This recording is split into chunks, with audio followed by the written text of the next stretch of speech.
Përshëndetje, jeni me edicionin më të ri të lajmeve 21 minuta.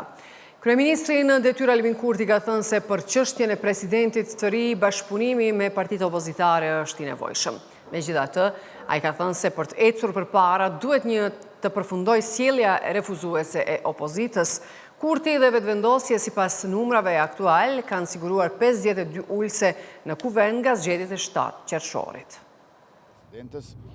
Nuk kanë munguar ofertat në kaluar nga ana jonë, qasja jonë është konstruktive, është kreative, është aktive, por shpresoj që kësaj radhe do të ndryshoj qasja e opozitës dhe propozimeve tona sikurse herën e kaluar që ju përgjigjen me refuzime, nuk do t'i kenë më pjesë të identitetit që na bëri t'i quajmë blok opozitar, sepse keni parasysh ofruam bashkëqeverisje, thanë jo. Me 15 deputet ofruam 4 ministri dhe zëvendës kryeministrin e refuzuan. Pastaj ofruam rokadën midis pozitës e presidentit dhe kryeparlamentarit, një herë LDK-ja, pastaj PDK-ja, dyja refuzuan. Ne vazhduam më tej duke ofruar që të votojmë presidentin e propozuar nga opozita, le të na i sjellin 3 propozime, ne jo bëjmë edhe në nënshkrimet edhe votat, prap refuzuam. Dhe në fund edhe liderën e shoqërisë civile, doktoreshën Feride Refushitja, refuzuan. Pra, e kuptoni, për të ecur përpara, ka nevojë që të përfundoj sjellja refuzuese e opozitës. Ndërkohë që ne e kemi në karakterin tonë si lëvizje, prej se ekzistojmë, jemi bëj 21 vjeç këtë muaj.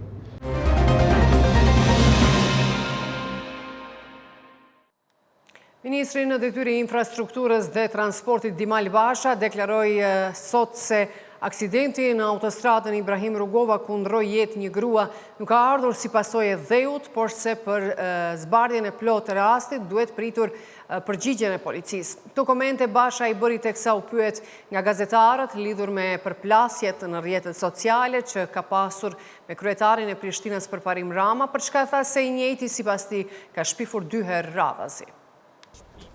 Për i kryetorit të Roma, 2 shpifje radhazi.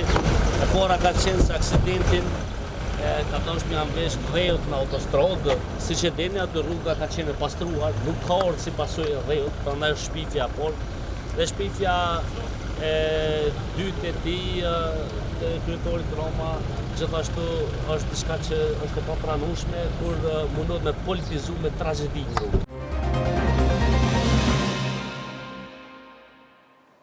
Komisioni Qendror i Zgjedhjeve po vazhdon numërimin e votave. Deri më tani KQZ ka numëruar votat në vend, ato me përfaqësi diplomatike dhe në procese sipër është numërimi i votave me postë. Bëhet e ditur se janë numëruar 59.19% e votave. Pa u numëruar janë edhe votat me kusht dhe ato të personave me nevoja të veçanta. Shtetet e Bashkuara pritet të bëjnë ndryshime në kontributin e tyre në misionin e NATO-s në Kosovë, KFOR në kuadër të një procesi më të gjerë të rishikimit të pranisë ushtarake të aleancës në vend. Një zyrtar i Komandës Evropiane të Shteteve të Bashkuara tha për Radion Evropa e Lirë se vendimi bazohet në rishikimin vjetor të bërë nga Komanda Supreme e forcave aleate në Evropë, e cila rekomandoi përshtatjen e trupave në terren. Javën e kaluar NATO-ja njoftoi se do ta zvoglojë gradualisht praninë e saj në Kosovë gjatë viteve të ardhshme për shkak të, siç tha, përmirësimit të situatës së sigurisë. Por Senati Zviceran i ka dhënë dritën e gjelbër rritjes së numrit të ushtarëve zviceran që shërbejnë kontingjentin në Kosovë. Kjo do të thotë që qeveria e këtij vendi tani mund të vendosë deri në 300 trupa personel ushtarak për misionin paqërues. Parlamenti vendosi që nëse është e nevojshme, Këshilli Federal mund të dërgojë një kontingjent shtesë prej 85 personave personel ushtarak në Kosovë për një periudhë të pacaktuar. Deri më tani forcat maksimale kishte qenë 215 persona. Gjatë sesionit të vjeshtët të vitit kaluar, Senati kërkoi të autorizonte 30 ushtarë shtesë, por të martën zgjodhi propozimin nga dhoma.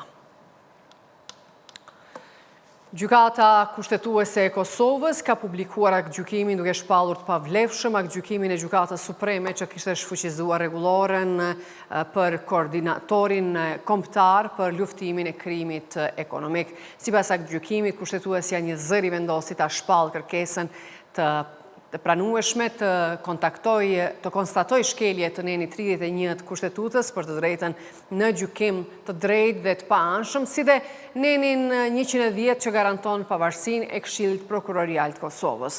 Gjykata gjithashtu konstatoi shkelje të neni 6 të Konventës Evropiane për të drejtat e njeriut dhe shpalli të pavlefshëm aktgjykimin e Gjykatës Supreme dhe ktheu çështjen për rishqyrtim. Rasti lidhet me ndryshimet e miratuara nga KPK-ja në prill të vitit 2025 përmes cilave u përcaktua që mandati i koordinatorit kombëtar të jetë 3 vjeçar me mundësi rizgjedhje dhe për një mandat tjetër pas vlerësimit pozitiv të punës.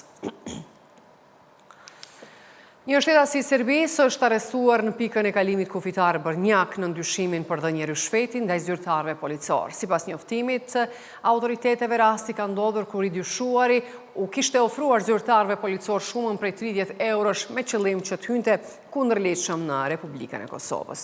Me vendim të prokurorit, pas përfundimit procedurave fillestare, i dyshuari është dërguar në mbajtje ndërsa hetimet lidhur me rastin janë duke vazhduar.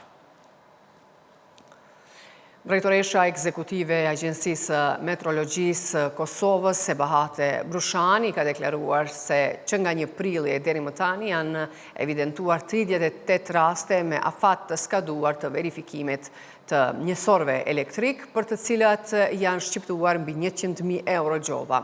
Ndërkaq, numri i ankesave ka arritur në mbi 721, të cilat janë paraqitur në Ministrinë e Tregtisë. Do më thonë, deri më tani prej datës 1 prill në momentin që është formu komisioni për verifikimin e njësorve, të cilat do më thonë kanë sinkronizim të orës dhe datës gabimi, kemi diku 38 njësor të na kanë dalë pa afat të verifikimit. Për ata njësor, do më thonë, diku njën shumë mbi 100.000 euro gjoba. Deri më tani, do më thonë, kemi mbi 721 ankesa, të cilat janë bërë në Ministrinë e Tregtisë, Industrisë, Ndërmarrësisë dhe Inovacionit, në Departamentin për Mbrojtjen e Konsumatorit. Këto ankesa janë që kanë bazë, do më thënë që kanë ofruar dhe dëshmi për keq përdorimin, do më thënë për matjen e pasakt të orës dhe datës gabim. Kemi mbi 60 njësor, do më thënë që rreth 60 njësor që nuk kanë, do më thënë kanë pas devijim në orë dhe në datë. Do më thënë që nuk është përputhur me orën dhe datën e saktë. Sa i përket kësaj, kjo nuk është, do më thënë, në përgjithësinë tonë, ne pas shqyrtimit të ankesave, të gjitha ankesat që kanë pas bazë dhe janë shqyrtuar raportet e verifikimit njësorëve nga Agencioni Meteorologjisë dhe Mbrojtja e Konsumatorit, nga Komisioni përgjithës në fakt, janë përcjellur te ZRE-ja dhe te Mbrojtja e Konsumatorit që është KESCO.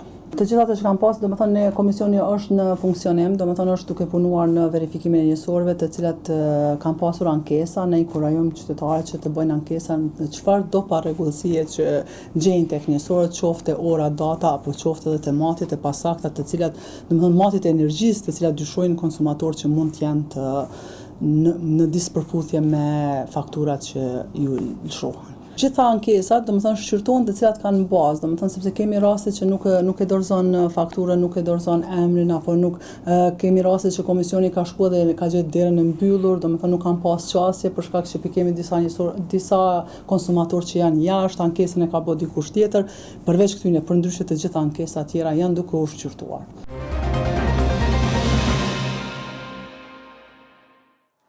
Nisin punimet për rikonstruktimin e rrugës rajonale Arllat-Malishev, segment që lidh komunën e Drenasit dhe Malishevës.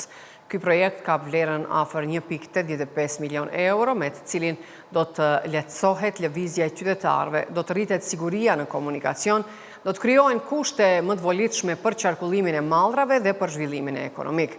Gjatë ceremonisë për urimit të fillimit të punimeve, kryeministri në detyrë Albin Kurti tha se nga ky projekt përfitojnë qytetarët, por edhe bizneset. Ndërsa ministri në detyrë i infrastrukturës dhe transportit Dimal Basha tha se ky projekt është investimi i dytë më i madh rrugor në Malishev brenda 2 muajve.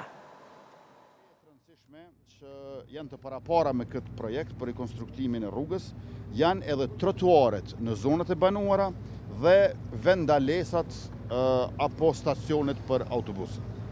Sigurisht, pas rekonstruktimit, rruga do të plotësohet me sinjalizim edhe horizontal edhe vertikal, sipas standardeve evropiane, nga vija, tabelat, shenjat orientuese e deri tek elementet reflektuese dhe të tjera mbrojtëse me qëllim të rritjes së sigurisë në komunikacion. Vlera e kontratës është afër 1.85 milion euro, ndërka që afati për ndërtimin e rrugës është 150 ditë pune.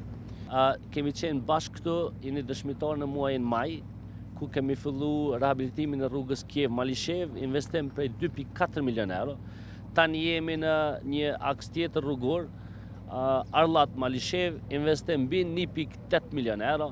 Me fjalë tjera, mbrana 2 muajve qeveria Kurti po investon mbi 4.2 milion euro në komunën e Malishevës. Inspektorati Qendror i Punës përmes një postimi ka bërë thirrje ndaj punëtorëve dhe punëdhënësve, sidomos atyre në ndërtim dhe ambientet hapura, që të kenë kujdes gjatë temperaturave të larta. Në postim thuhet edhe se temperaturat e larta paraqesin rrezik serioz për shëndetin e punëtorëve, prandaj është e domosdoshme që të respektohen masat e sigurisë dhe kushtet e punës, duke siguruar pushime të rregullta, furnizim të mjaftueshëm me ujë të pijshëm, mbrojtje nga ekspozimi drejt për drejt në diell dhe organizim i punës në mënyrë që të minimizohen rreziqet nga vapa. Inspektorati i Punës u bën thirrje të gjithë punëdhënësve dhe punëmarrësve, veçanërisht atyre që zhvillojnë aktivitetet e tyre në kantier, ndërtimi dhe në ambientet hapura, që gjatë kësaj periudhe me temperatura të larta të tregojnë kujdes shtuar për sigurinë dhe shëndetin në punë. Prej 41 vitesh Gani Dobratiqi i qëndron besnik tokës së tij prej rreth 25 hektarësh, të cilën nuk e la asnjëherë djerë. A i thot se bujqësia në Kosovë po përballet me sfidat shumëta, ndërsa subvencionet nuk mjaftojnë për të mbajtur gjallë të sektor. Sipas tij vonesat në hapjen e thirrjeve për aplikim nga Ministria e Bujqësisë, po u avështërsojnë edhe më shumë punën fermerëve. Dobratiqi nga fshati Leban i Prishtinës thekson se nga bujqësia mund të sigurohet jetesa e familjes, por jo pasurimi, duke shtuar se milioner nuk bëhen bujqit, por politikanët dhe biznesmenët. Nëse unë moj mëtë vetëm në subvencione, atëherë unë kome dështu. Jo veç unë, po çdo fermer kome dështu. Sepse tu kanë nuk millet për subvencione, edhe le të din çdo njëri që pa bujqësi nuk ka ekonomi, pa fshat nuk ka qytet, pa qytete nuk ka republik. Domethënë, bujqësia duhet të jetë prioritet. Megjithse përkrajet nuk ka mungu sa vite tash prej dikun ka viti 2009 patën fillu pagesat direkte nga niveli qendror, gjithashtu nga niveli komunal, nga komuna e Prishtinës, gjithherë kemi pas përkraje edhe në blegtëri, edhe në shpestari, edhe në bletari, edhe në lavërtari, pemtari, edhe në ministri. Mirë, po këtë vet fatkeqësisht Ministria e Bujqësisë ende s'ka bë gati thirrje për aplikim, e gruni veç thuje se ka fillu të marrë qerë dhe pritet në afat 2 apo 3 javë të kurrët. Domthonë, nëse unë t'i kisha prit subvencionin të ministrisë, atëherë kjo sipërfaqe me gruan do të ishte djerri. Dua t'ju pyes, a mbahet familje me këtë profesion? A mund t'ja dalin njerëz që duan t'ja fillojnë të merren vetëm me bujqësi, apo në kushtet që jemi momentalisht në vendin tonë është disi e pamundur? Shiqani, për mu merr me bujqësi do të më pas vullnetin. Për mu pas vullnet do të bujqëzu herët.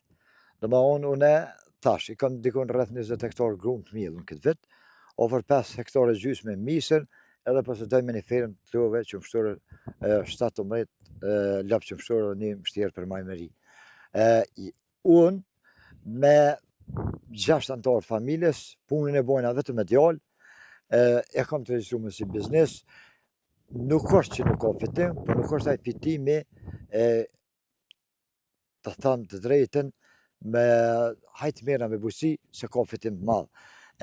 Shiqani grandet ku i kanë marrë. Le t'ju hinë granda për shembull 5 vitet e fundit, sa kanë kapacitet, sa kanë zhvillu, sa kanë punësu, asnjë punësim se ki. Ato ku marrë grandi para 4 vite që ato e ki, ndoshta edhe kanë falimentu, nuk është që nuk ka fitim, Nuk është pa fitim, por nuk është fitim i madh. Milioner bëhen veç politikanët. Miliardera bëhen veç biznesmenat, edhe milionera bëhen politikanat. Po që me grur, me misër, edhe me lëpë shumështore milionera harroni. Mirë po një familje 5-6 antar, është një fitim mesatarisht, ta thëmë të drejten, unë asë njërë nuk e këmë mohua se mohoj, dikon rreth 500 euro në mujtë për gjithë love edhe këtyne për pas shpenzimeve një pogë mesatare 500 euro. Yes. Nderuar shikues, ju falenderojmë për vëmendje dhe mirupafshim.